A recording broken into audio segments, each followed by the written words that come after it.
Hello and welcome to today's live AM language lesson with me, Richie. Today we are going to look at Shakespeare idioms. I'm sorry I am just a little bit late, but that can be corrected. So let me just share the lesson today and we can start.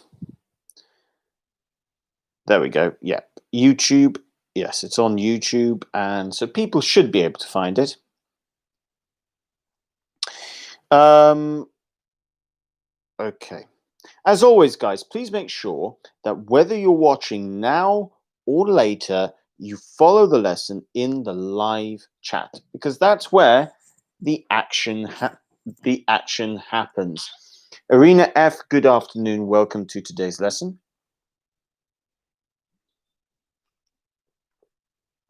Marek, you too. Thank you very much for joining. Welcome to today's lesson. I hope you're doing well. Debeck, Debeck, thank you very much for joining. I hope you're doing well. It's a good day where I am. The sun is out. I hope the sun is out where you are as well.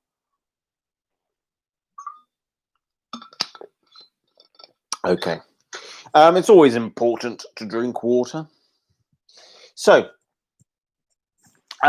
yeah, Shakespeare. Let me know if you like any plays by Shakespeare. Maybe you like, or did you ever learn about Shakespeare?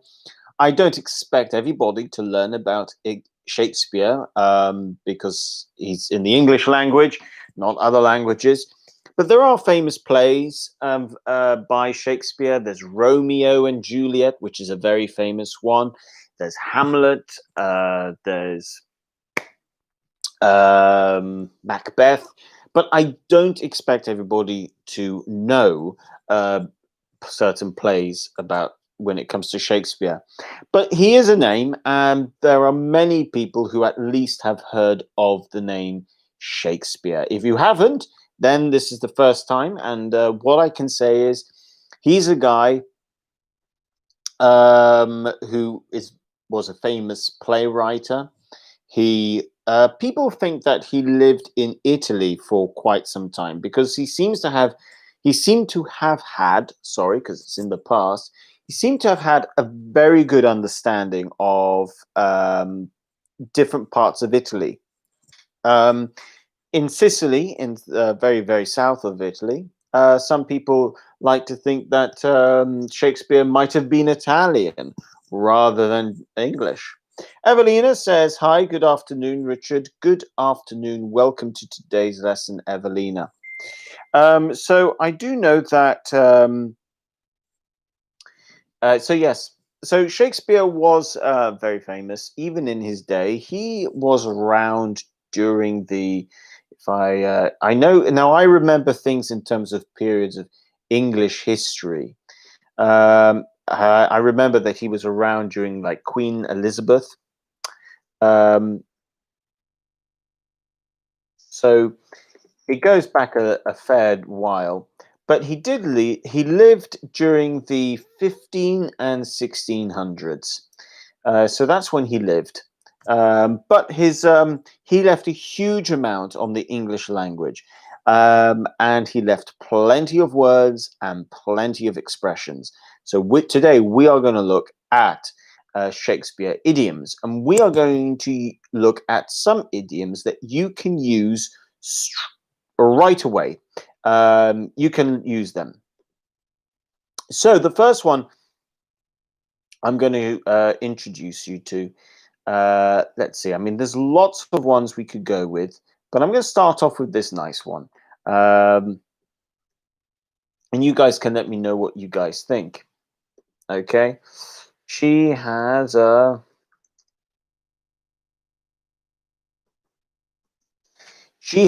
heart of gold. What do you guys think this means when someone says she has a heart of gold?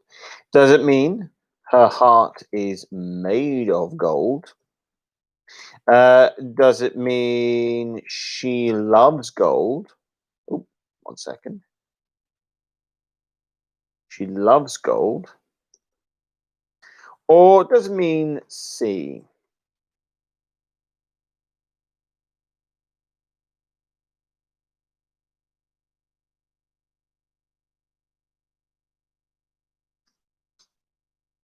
Leondina says, "Hi, Richard. Good afternoon. Good afternoon, Leondina. Welcome to the lesson.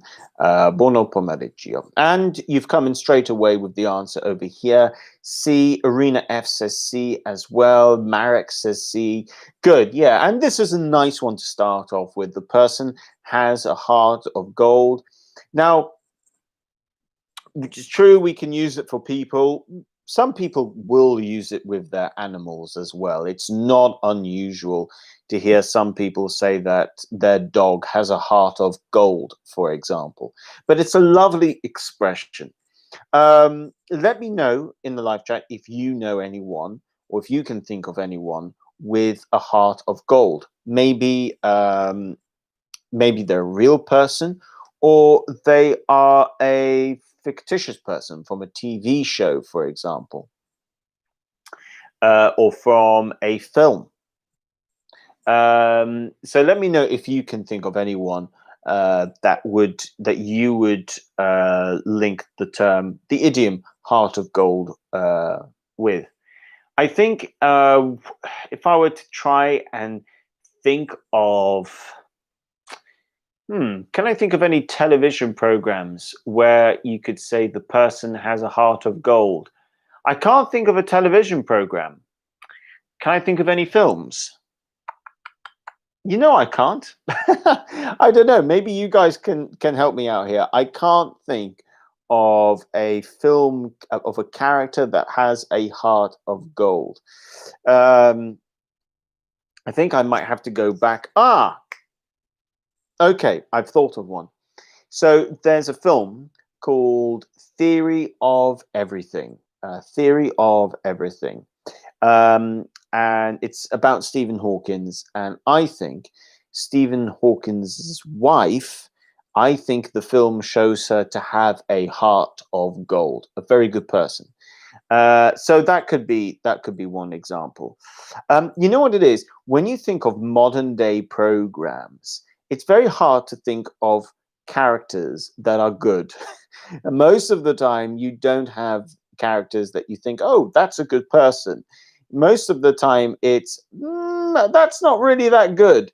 They're likable, but you kind of think to yourself, I don't know about that. Um, and I don't think I could use Heart of Gold. I don't know. I'm trying to think of Friends. Let me know if you can think of anyone from the TV series Friends that you might say has a heart of gold. Leondina says, "My elder brother has a heart of gold." That's lovely. That's great to hear. Um, that's really good. Actually, yeah, I know. I would say some real life. I know some people who have a heart of gold, which is lovely. But that is a good Shakespeare idiom. Now, this is a really interesting one, which I'm going to show you.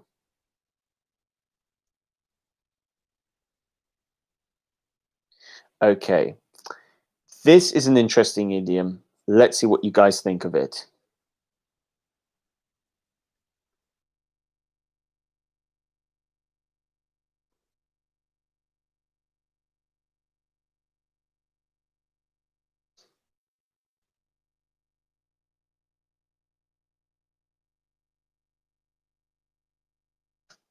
Okay, he killed with kindness. Now, you could just go with the idiom in itself is in the present, obviously, would be kill with kindness or kills with kindness. The question is, what do we think? Do we think A,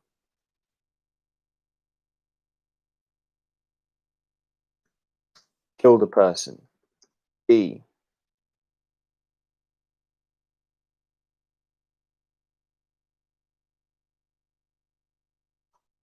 B was dishonest to get what they wanted? Or C,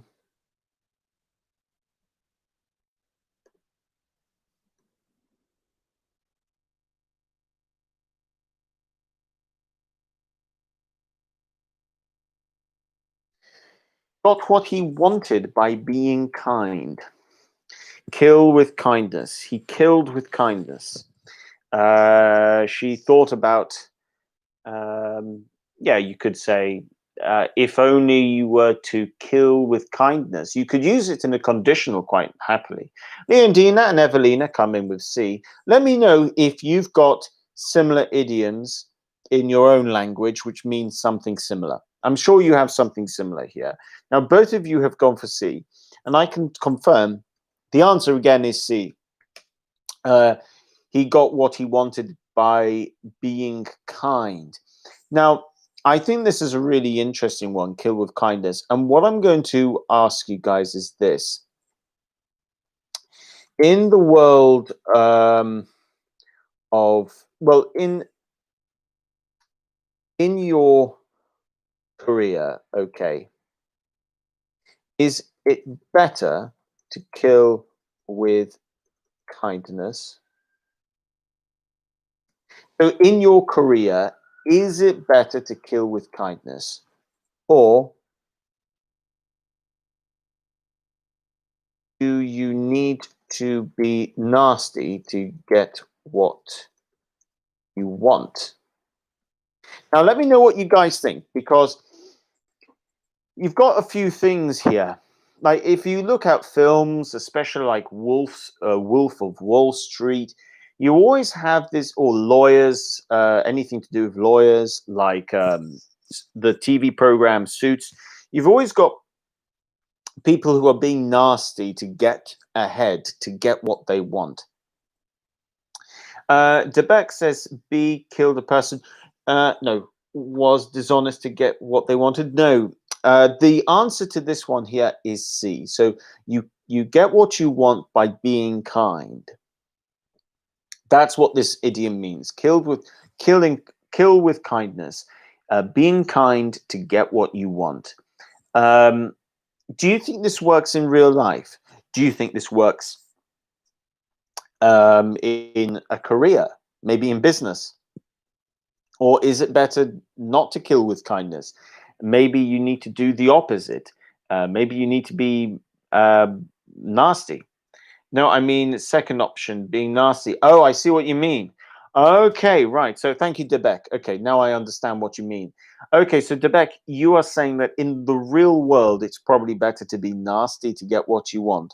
Well, I suppose if you look at films and you look at today, the world of politics today, you probably would agree with Debeck on that one. Um, Unfortunately, I would say that's very much the case in many countries, certainly politically. I don't know if you can kill with kindness in politics. I think these days, the type of characters in politics at the moment are probably too corrupt, really. Evelina says, no, not it's better to be sweet and kind. Not it's better to be sweet than kind. Okay, I think I see what you mean. It's not better to be sweet and kind in when you're working in a career, but I do think it depends.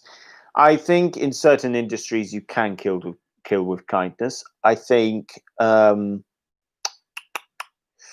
if you're in an industry, if you're in a line of work where you are helping people, maybe medically, then maybe killed with kindness would work. I think in the business world, I'm not so sure if this really works. I think with friends or socially, it's more likely to work. But it's a good one to know, kill with kindness. Okay. Let's look at the next one over here, and we'll see what we think. Um, let's go with this. The Indian says, to be honest, I think that being kind is better rather than nasty. I agree. I think it is better to be kind. You might not, you know what, though? You might not get what you want. That's the only thing with this one. Okay, so let's go with this.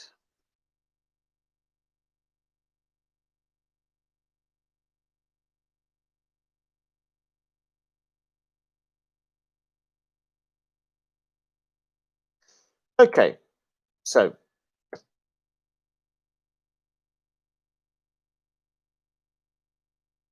I've gone with this. Boris is a laughing stock.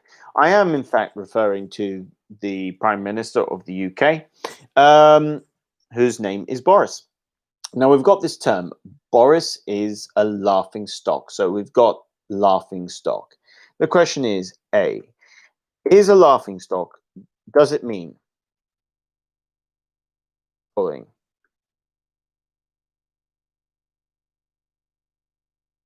He's a joke. B,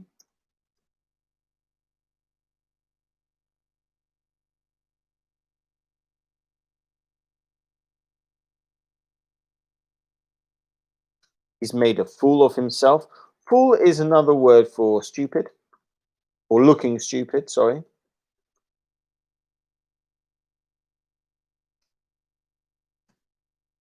C,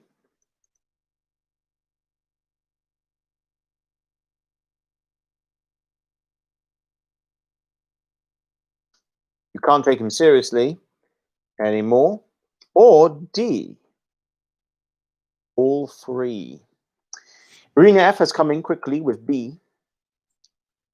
But what do you think, guys? Boris is a laughing stock. Does it mean he's a joke? Does it mean he's made a fool of himself, so he's looking stupid? Does it mean you can't take him seriously anymore? Or does it mean D? All three. Now, De Burke has come in with D, all three. Leondina as well. Evelina as well. So you're all agreeing that it's D at the moment. And the answer is D. It's all three. Let me know in the live chat section if you can think of anyone that you would describe as a laughing stock. Maybe it's a famous person in real life, or maybe it's a television character. Maybe it's something to do with like maybe it's a film, a character in a film.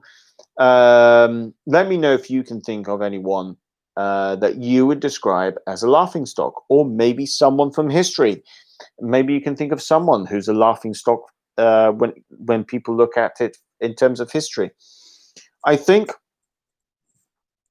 when you look at like certain TV shows, um, or maybe films, I think there's an actor named Will Farrell, and he's famous for making films like Anchorman, um, Eurovision, Step Brothers. He's a comedian, and every character he plays is always a laughing stock. I think the same can be said with Rowan Atkinson. I mean, Mr. Bean is. I would describe Mr. Bean, for example, as a laughing stock. So if you could think of a character that you could describe as a laughing stock, let me know. It doesn't necessarily mean you are going to be sort of ha ha ha ha, I'm laughing really hard. It doesn't always mean that you will be, but I mean sometimes if it's real life, it might be quite depressing and worrying. But a laughing stock is a good one. Okay, we'll do one more, and then we'll go with. Actually, no, we're going to go with two more. Okay, we're going to go with two more, and then we're going to do a little activity to see if you can guess which idiom you need to use. Charlie Chaplin, laughing stock. Well,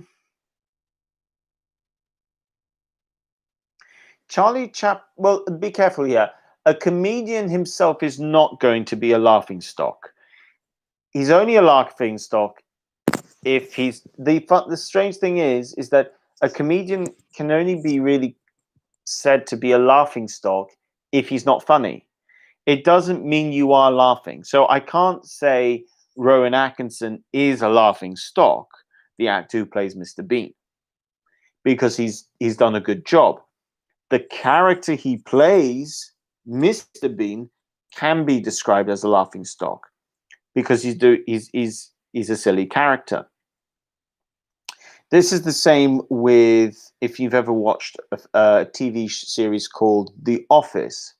So The Office the main character in The Office is funny, but the actor playing him is not a laughing stock, but the character he plays is a laughing stock.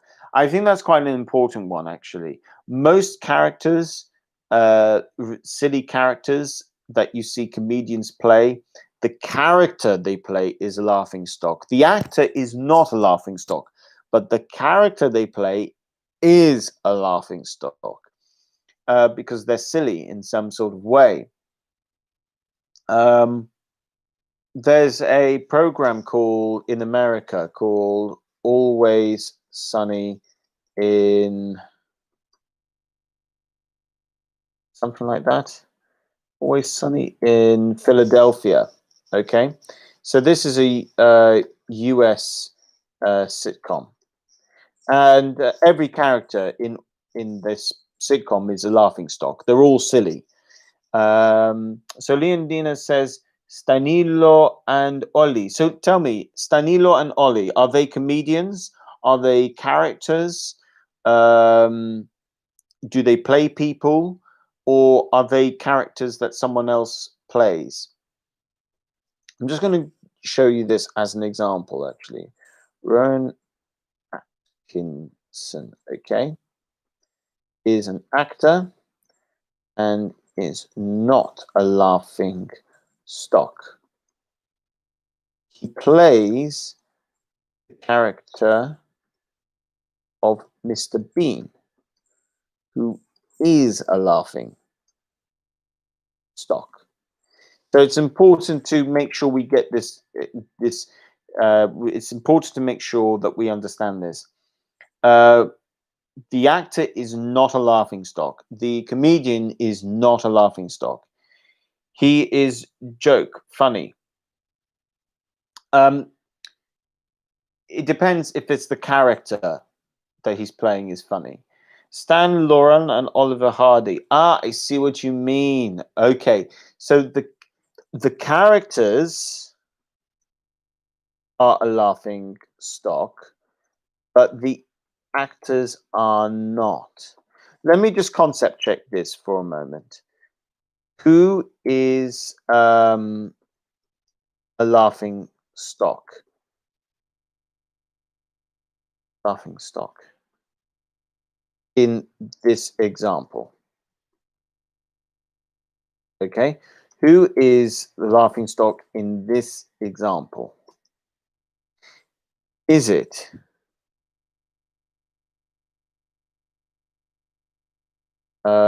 what's his name now? I've forgotten. Ah, really famous comedian. 1 second.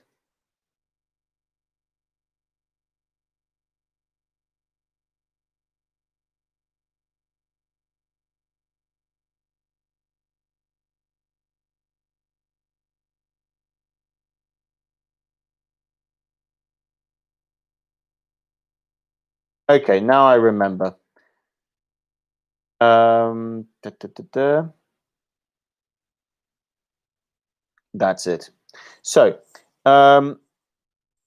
Robin Williams plays a character, a very famous character called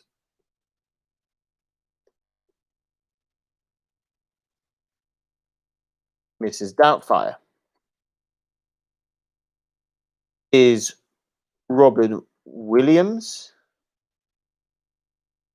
a laughing stock, or is it the character Mrs. Doubtfire who is a laughing stock?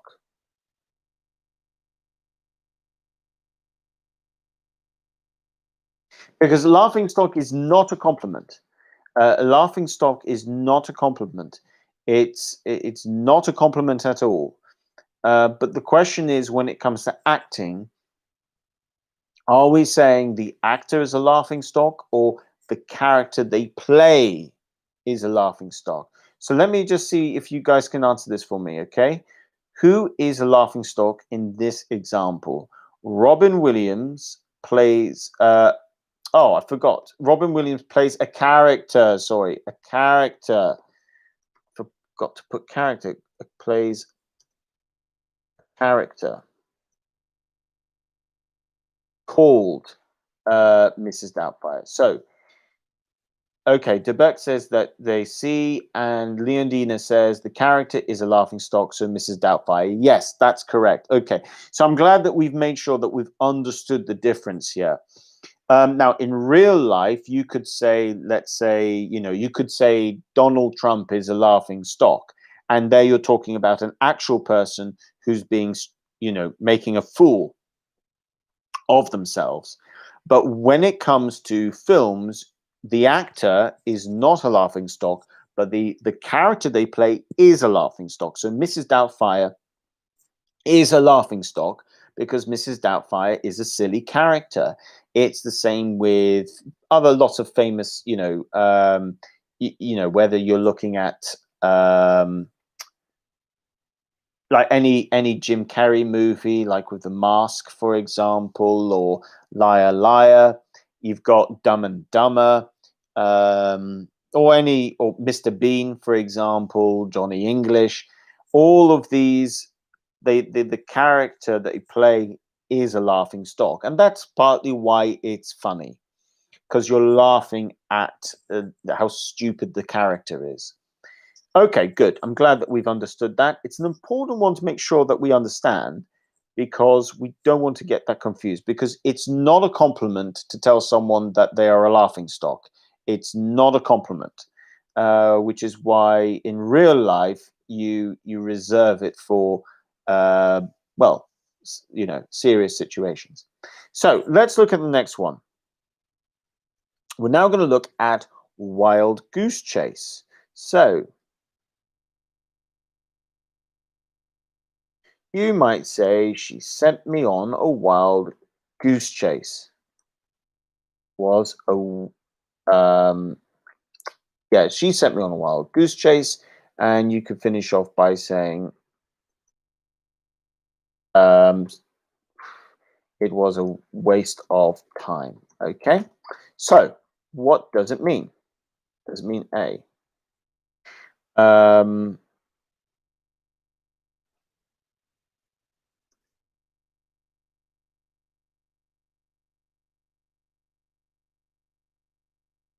I was looking for something that I needed to find that I was real.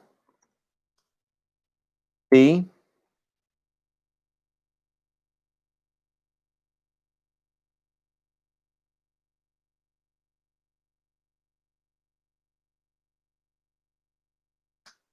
I was looking for something that didn't exist. And you can change this around to I was sent looking for something that wasn't really there. What do you guys think? I was looking for something I needed to find that was real, or I was sent looking for something that didn't exist, or I was sent looking for something that wasn't really there. What do you guys think? Actually, um,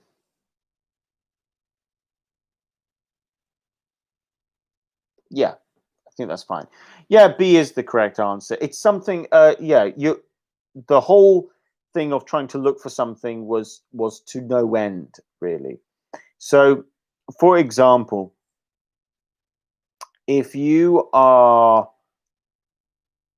okay, prime example, okay, you are sent to a shop to look for something, and they ask you to look for this. Let's say they ask you to go to this shop, and they want you to buy a um, a, a red chocolate cake. Okay, strange cake, a red chocolate cake.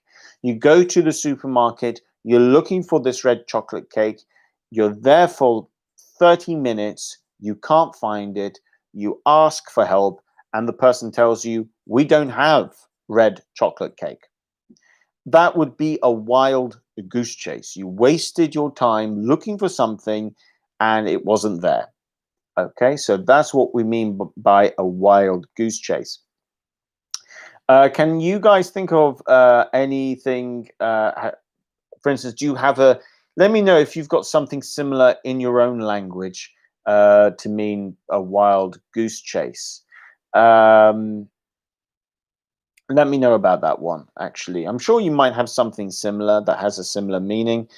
I find it can be a wild goose chase when it comes to looking for things in supermarkets, um, especially when you're trying to follow a recipe. Actually, let me ask you this. Do you often find yourself on a wild goose chase when you are looking for specific ingredients to make something? Okay. Do you often find yourself on a wild goose chase when you are looking for specific ingredients to make something, or when you are looking to make something? I could have written that slightly better, actually. Let me see if I can write that a little bit better. You're looking for uh, some specific ingredients. That is better. So, do you often find yourself on a wild goose chase when you are looking for some specific ingredients? When it comes to trying to cook a cake, for example, all the time. When it comes to looking, when I'm trying to, if I want to try and make anything Asian, Oriental, or curry, all the time, always on a wild goose chase. I can never find anything. So let me know about that one. Let me share, in the meantime, while you think about that, I'm just going to share another one.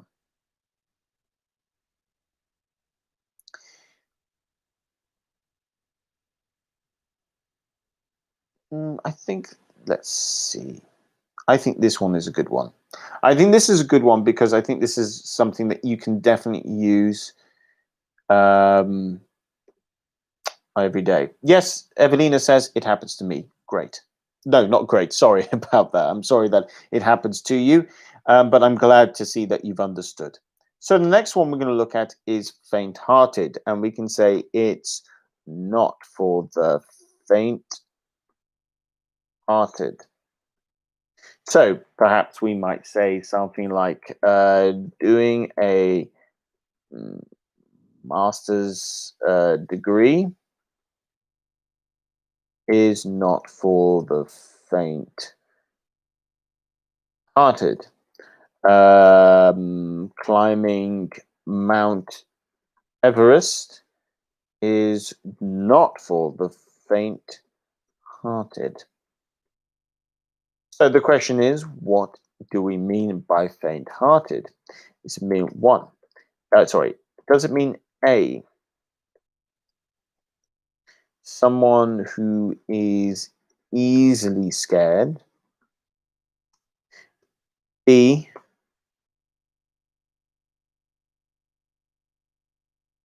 it's supposed to be someone. Sorry, someone.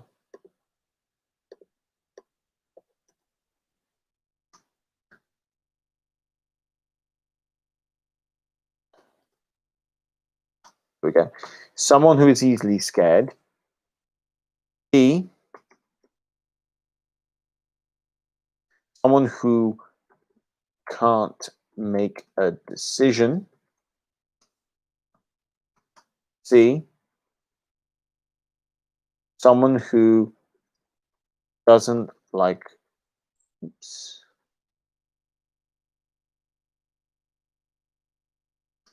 someone who doesn't like responsibility.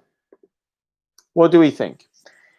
So we've got some examples. It's not for the faint-hearted. Doing a master's degree is not for the faint-hearted. Climbing Mount Everest is not for the faint-hearted. Does it mean A, someone who is easily scared? B, someone who can't make a decision? Or C, someone who doesn't like responsibility? All of you are going for A, and that is that. Yes, A is indeed the answer. Well done, guys. A. So, guys, can you think of something that's not for the faint-hearted? Maybe an activity, um, like skydiving, so jumping out of a plane, cage diving, getting into a cage to swim with sharks. Maybe it's bungee jumping, abseiling, um, climbing, or maybe lots of other activities. Let me know of something that you would say is not for the faint-hearted. Um, yeah, let me know what you guys think. Maybe learning a language is not for the faint-hearted. Okay, so while you guys think of that, I'm going to create a few sentences, and you need to choose the best suit, the most appropriate um, idioms to complete the sentences.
So Debek says, taking a loan from a bank is not for the faint-hearted. Yes, I agree. That's a good one.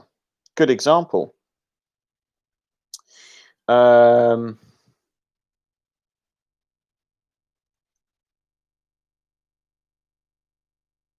okay, let's see if you guys can start answering these.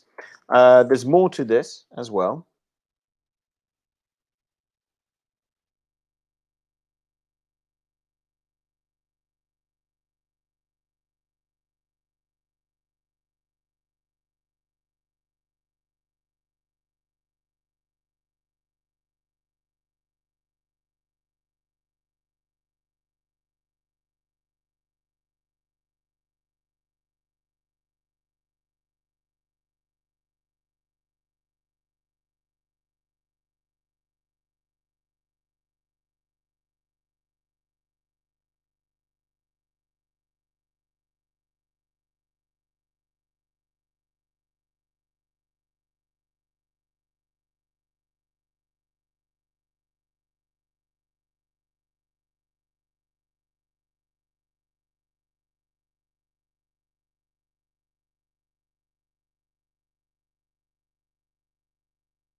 Okay, let's see what you guys come out with. Dennis, welcome to the channel today. Thank you for joining us. You have said A is a wild goose chase, and Leondina agrees. You've also got Leondina, who's come in with the answer for B, and she thinks it's a laughing stock. And Dennis agrees.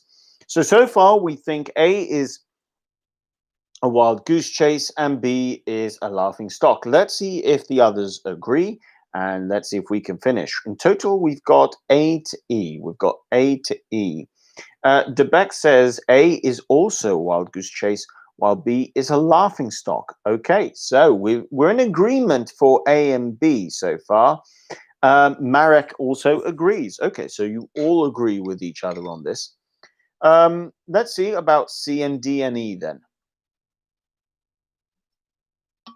as we all seem to agree on A and B. So I spent hours looking at it. I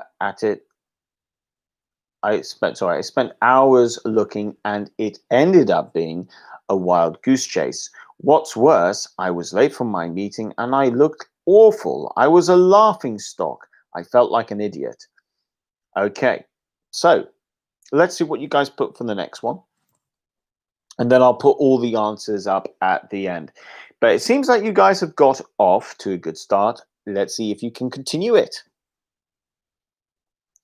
We are coming to the end of the lesson. We've only got about 5 minutes left. Let's see if you can get C and D. Let's see if you can get C, D, and E. Leondina says C is heart of gold. D is killing with kindness. Okay, let's see if you guys agree with Leondina. So you're saying, Kate, you've got such a heart of gold, but people will take advantage of you. You could try to kill with kindness in order to better yourself. Okay, so Dennis says plus. I'm guessing that means you agree with Leondina. Okay, maybe you do agree with Leondina. Let's see if the others agree with Leondina. And maybe you guys would also like to let me know what you think the answer for E is.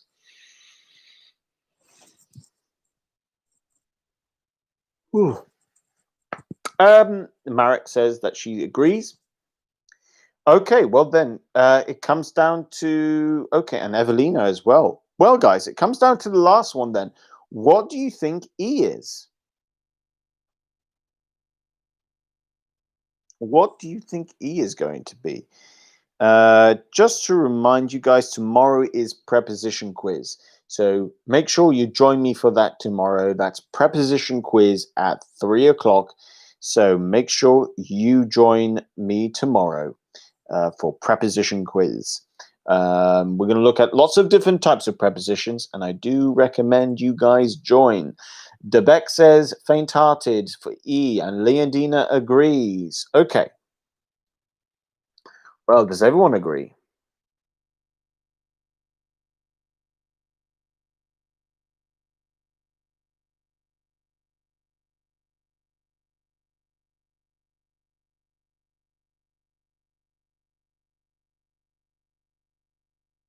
Okay, guys, we've got two answers already for E. Maybe the others would like to come in.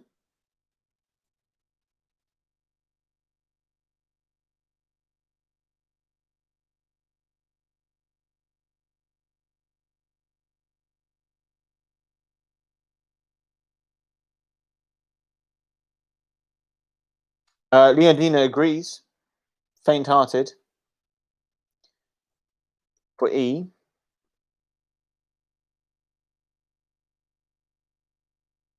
Okay, I'll share what the answers are. So these are the correct answers, and well done. You all got them correct. A is a wild goose chase. B is laughing stock. C is heart of gold. D is kill with kindness, and E is faint-hearted. So, guys, doesn't matter what your level is.